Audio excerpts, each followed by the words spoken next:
And so began to study what it takes to maintain your mental health. So I learned things like relentless optimism. I remind myself to be optimistic. I'm optimistic also about myself. Like one of my rules is I never say anything negative about myself to myself. I say good things to myself. Like I say great things about what I can be and who I am, and I encourage myself. That internal self dialogue is really important. If your internal dialogue is negative, then your outcomes will be very negative. So don't, you got to love you. If you want the world to love you, you got to love you first. If you don't even love you, then how you expect the rest of the world to love you? So that's important. Also, basic things, getting plenty of sleep, drinking tons and tons of water. That's how I try to stay as physically healthy as I can. And also, when I get up and I go to the gym, if I'm feeling kind of down, also that's the other thing, emotional awareness. You have to be in touch with your emotions. This is where things like therapy and stuff come into play. People don't talk about that because they think that that's like, oh, that's soft or whatever. No, the reason it's not soft, it actually makes you stronger and more resilient is because I can honestly say I'm not a person that pretends to be confident. I'm a person that really is confident. Like I'm really confident because I've looked underneath the bed and pulled all the spiders out of the closet, in terms of acknowledging everything about boys, good, bad, and ugly. And I'm okay with that. I've learned to love myself, not just when I'm great, but love myself when I make a mistake. And what happens is that when you have that depth of connection with who you are, when you truly know who you are and you're truly connected to that person, you truly love that person, then you're not ashamed of that person.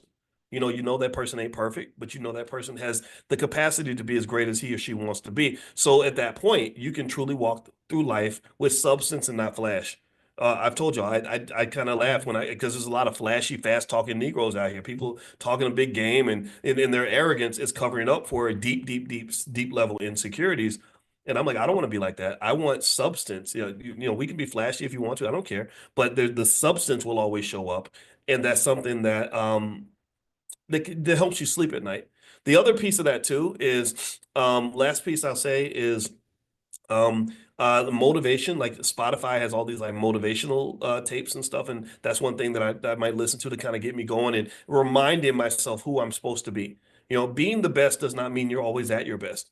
Like Michael Jordan was the best basketball player in the NBA, but he realized one time he went out and he said, I used to think, if she said there was a time where I thought that I was going to be the best player just because I was Michael Jordan, just because I had on the number 23, I was automatically going to dominate the other players. So I stopped working as hard. I stopped staying 2 hours after practice. I stopped working on the fine-tuned elements of my game, and I became mediocre. He scored like 12 or 13 points.